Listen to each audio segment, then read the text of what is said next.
Au nom du Père, du Fils et du Saint-Esprit, ainsi soit-il. L'Évangile d'aujourd'hui nous apprend donc que Jésus fut transfiguré devant eux. Et cette transfiguration, ne préfigure pas seulement la gloire du Seigneur futur, qui va acquérir à partir de sa résurrection, mais elle annonce aussi celle que posséderont tous les saints à sa suite. Aussi, est-ce pour désigner cela que cette transfiguration, c'est faite déjà sur un double aspect pour manifester la double gloire future, celle du chef, du Christ, et celle de ses membres. Voilà pourquoi l'Évangile nous dit que son visage resplendit comme le soleil et ses vêtements devinrent blancs comme la neige.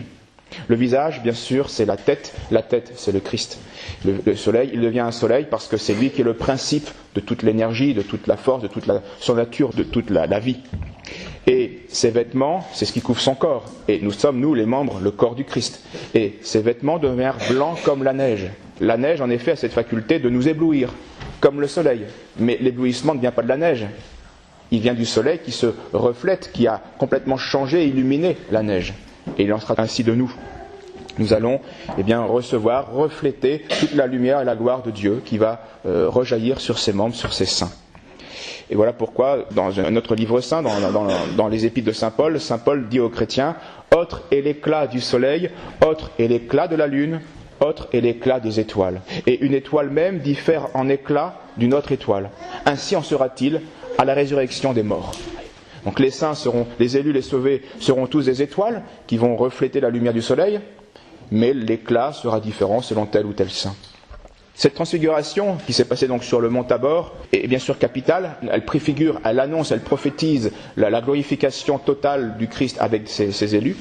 Mais il convient, et je m'inspire d'une homélie d'un évêque, l'évêque d'Avranches au XIIe siècle, inconnu à Chartres de Saint-Victor, qui replace cette transfiguration, la plus connue, mais qui la replace dans les 8 transfigurations du Christ, qui ont été comme les étapes de la rédemption. Et la rédemption, c'est quoi ? C'est Dieu qui était infiniment éloigné des hommes à cause de leur péché, ou plutôt les hommes qui s'étaient infiniment éloignés de Dieu à cause du péché. Et la rédemption, ça va être ce rapprochement entre Dieu et ses ennemis qui vont être changés en amis, et plus que ça, en corps du Christ, en les divinisant, en les incorporant. Voilà l'extraordinaire résumé de la rédemption. Et elle va se faire, bien sûr, une telle réconciliation, une telle transfiguration des élus ne se fait pas en une fois. Elle s'est faite en 8 étapes.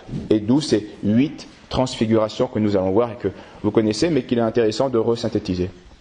La première, alors analogiquement, la transfiguration, c'est, bien qu'il n'ait rien changé en Dieu, mais c'est quand même quand le Verbe a quitté le sein du Père éternel, pour venir dans ce monde. Donc il était de condition divine, et il a revêtu la condition de l'esclave, de l'homme pécheur en plus. Et donc, bien sûr, ça n'a rien changé en Dieu, mais Dieu, qui était éternel, a voulu aussi se faire temporel d'une certaine manière, en s'incarnant et en faisant corps. Il y a donc là déjà un premier pas qui a été fait par Dieu. Il s'est rapproché des hommes en se faisant homme. Et bien sûr, ce premier pas exigeait des hommes qu'ils en fassent un aussi vers Dieu pour se réconcilier, en quittant eux aussi non pas le sein du Père, mais leur Père, qui était le diable, puisque le péché est inspiré par le diable. Il fallait donc quitter Adam qui avait péché. Il fallait donc faire pénitence, faire un premier pas de pénitence, une première transfiguration qui répondait à la transfiguration de Dieu. Renoncer à Satan, à ses œuvres, à ses pompes. La deuxième transfiguration, c'est que non seulement Dieu a voulu se faire homme, mais il a accepté d'être traité comme un pécheur. Il a accepté d'être traité, dans les apparences, il était comme les hommes, bien qu'il n'était pas pécheur quant à la faute. C'est seulement selon les apparences, mais en tout cas il était vraiment homme, et il a voulu même supporter la peine due au pécheur, due au péché. Et en tout cas, il a vécu parmi nous, en mangeant, en buvant comme nous, et en supportant les peines et la mort comme nous pécheurs. Et ce deuxième pas, devait inviter les hommes à en faire un deuxième, dans le même sens, en quittant les apparences. En vivant de la foi, en ne s'appuyant plus sur les jugements des hommes, en n'agissant plus selon la crainte temporelle ou le respect humain, mais en agissant pour Dieu, en faisant son devoir par justice, par amour, quelles que soient les circonstances, les apparences. Et puis vient enfin cette troisième transfiguration, celle d'aujourd'hui, celle du Tabor, où il était important justement pour pour voir continuer cette réconciliation, eh bien que Dieu nous donne déjà en avance ce à quoi devaient aboutir toutes ces démarches. Il fallait donc que les hommes puissent contempler la gloire future, contempler aussi leur modèle. Et c'est dans le Christ, bien sûr, qu'ils le trouvaient. C'est dans le Christ uniquement que nous pouvons trouver justement cette force, cette lumière, pour pouvoir agir avec paix et joie dans cette vallée de larmes. Sans la vue du Tabor, sans cette connaissance de la vérité future, la vallée de larmes ne peut pas être traversée. Elle ne peut pas être traversée. Si on n'a aucun espoir qu'après le désert, il y a de l'eau, on ne commence pas à traverser le désert. Et donc c'est ça l'importance de cette transfiguration du mont Tabor. C'est que ça va être pénible, mais à l'arrivée, c'est ça. À l'arrivée, c'est à cela que vous allez avoir accès. Puis vient cette quatrième transfiguration, selon toujours Achard de Saint-Victor. Eh bien, c'est que non seulement notre Seigneur, le Verbe s'est fait homme qui apparemment était digne du péché, était pécheur, et après il s'est fait nourriture. Et là, on a une transfiguration sacramentelle, une nouvelle figure, un nouveau changement. Il s'est fait nourriture et sacrifice qui est renouvelé, et nous savons à chaque fois sur l'autel par les mains du prêtre, lorsque Dieu se sert du prêtre pour dire ceci est mon corps, ceci est mon sang. Et donc cela nous invite non seulement à quitter les apparences, à vivre de la foi, mais à vivre dans une plus grande perfection de cette foi, à être vraiment caché en Dieu, comme Jésus est caché au Saint-Sacrement de l'autel. Et l'homme doit comprendre par cette présence cachée de Dieu, l'homme doit comprendre que la vie de la grâce ne se voit pas, ne se mesure pas, ne se touche pas. Et que même quand notre vie est pleine de désolation, nous manquons complètement de consolation, ou alors nous sommes affligés par la persécution, ou alors nous sommes accablés de tentation, et bien malgré toutes ces apparences, enfin ces réalités, mais ces réalités ne peuvent pas toucher la substance même de la grâce, de la fidélité à Dieu, de l'amour de Dieu. Et derrière tout cela peut se cacher une vraie vie substantielle de perfection en Dieu. Perfection limitée, mais en tout cas qui correspond à ce que Dieu attend de nous. Saint Paul le disait, nous portons un trésor dans des vases d'argile. Et pourquoi Dieu a permis que ce trésor soit gardé alors que tentation, désolation, persécution peuvent parfois nous accabler? Eh bien Saint Paul le dit aussi. Ce trésor, nous le portons dans des vases d'argile pour qu'on voit bien que cette extraordinaire puissance appartient à Dieu et ne vient pas de nous. Car, en effet, lorsque nous sommes accablés de désolation, de persécution, de tentation, nous sentons très bien que nous ne sommes absolument rien et que le moindre acte bon que l'on puisse faire vient bien essentiellement d'une grâce particulière et gratuite de Dieu. Puis vient enfin la passion, qui est une transfiguration d'un ordre très particulier puisqu'elle est, comme le dit notre évêque, elle est une défiguration. Et là, c'est évident, tous les prophètes et l'évangile nous l'indiquent. Les prophètes nous disaient qu'il n'aurait ni aspect ni beauté. Donc il serait défiguré. Et notre Seigneur le dit bien lui-même, il est triste à mourir. Et toujours les prophètes, dans un psaume, eh bien, on nous indique qu'il se tordait comme un ver, écrasé par la douleur, homme de douleur. Il se tord comme un ver qu'on écrase. Et l'évangile l'indique aussi, il était comme maudit sur la croix. Donc la mort, cette transfiguration scandaleuse, où on voit le Fils bien-aimé qui a été apparemment maudit, puisqu'il est crucifié, et que c'était un supplice pour les maudits, c'est là que va se faire la jonction et le mélange, on pourrait dire, entre les deux peintures pour en faire la nouvelle vie. C'est là vraiment que va se faire la communion dans la mort du Christ. Car Saint Paul le dit à plus d'une fois, si nous mourons avec lui, nous régnerons avec lui. C'est la condition de cette transfiguration du Tabor qui est prophétisée au Tabor est là. Si nous mourons avec lui, comme lui, pour lui, alors nous régnerons avec lui. Où notre Seigneur le disait, annonçant sa mort et tout cela, si le grain ne tombe en terre et ne meurt, il ne porte point de fruit. Ou encore Saint Paul qui concluait, ma vie, le Christ, c'est ma vie. Et la mort met un gain. La mort met un gain. Ou, pour son amour, j'ai voulu tout perdre, regardant tout comme de la balayure, afin de gagner le Christ. Vient après cette mort, cette transfiguration, défiguration, vient la résurrection, qui est là une vraie transfiguration. La résurrection où le corps de notre Seigneur, ce corps qui a subi cette passion, qui avait vécu la même vie que nous, eh bien ce corps devient immortel, impassible, agile et éclatant selon les 4 caractéristiques des corps ressuscités révélés par saint Paul. Le Christ s'est transfiguré lui-même et après cela va transfigurer lui-même notre corps d'humilité, dit saint Paul, pour le configurer à son corps de gloire. Lorsque nous travaillons la terre, pensons que cette poignée de terre que nous avons dans la main, c'est notre corps.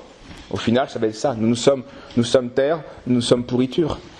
C'est par la puissance du ressuscité, ce corps qui va revenir poussière, va reprendre, qui était un corps d'humilité, un corps d'humiliation, va être un vrai corps ressemblant à la gloire du corps du Christ. D'où ces chants d'exultète, d'alléluia au temps pascal, au temps de la résurrection. Parce que, c'est toujours saint Paul qui nous l'enseigne, libérés de la servitude de la corruption pour entrer dans la liberté de la gloire des enfants de Dieu. Pour entrer dans la liberté de la gloire des enfants de Dieu. D'où ce refrain du temps pascal, quand le Christ, votre vie, apparaîtra, nous aussi, nous apparaîtrons avec lui dans la gloire. Puis vient la dernière transfiguration en ce qui concerne le Christ, mais pas la dernière en ce qui nous concerne. La dernière, c'est son ascension. Il retourne au Père. Voilà. La boucle est bouclée, la mission a été faite, il a entraîné en même temps l'humanité à sa suite, il l'a incorporé, et lui, il peut déjà remonter au Père. Nous suivrons le mouvement en notre temps.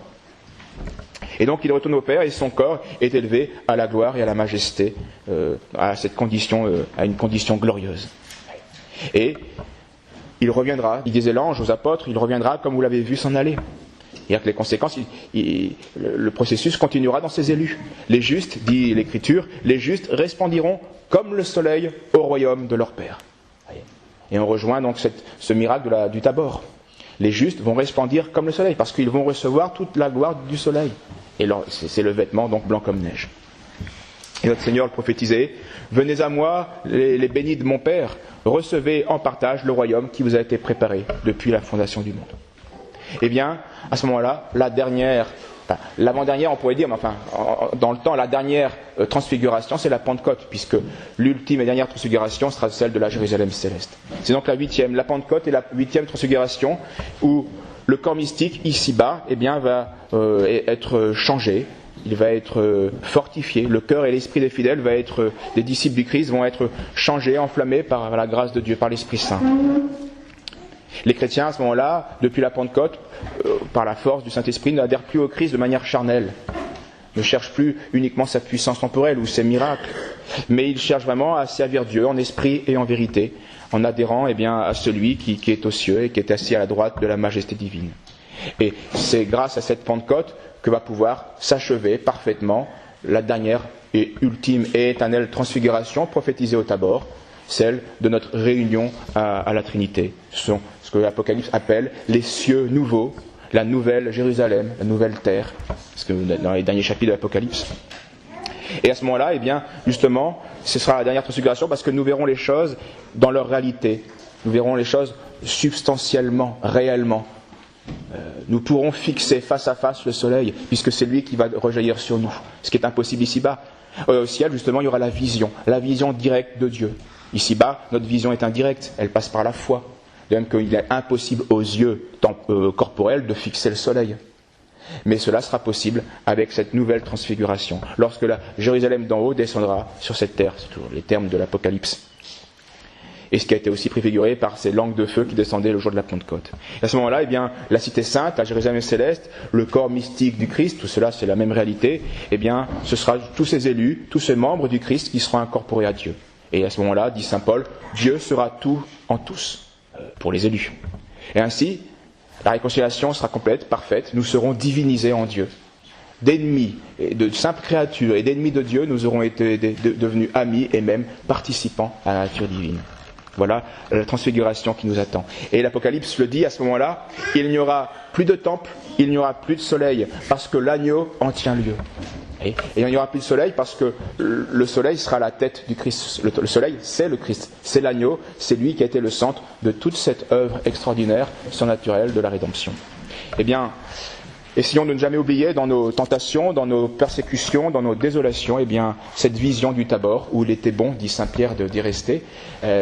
On ne peut pas y rester, il n'y a pas l'attente pour l'instant. Cette vision n'est que préfigurative, elle est furtive, mais elle est réelle. Elle nous annonce réellement l'après-vallée de larmes, l'après-désert, la réunion avec Dieu. Au nom du Père, du Fils et du Saint-Esprit, ainsi soit-il.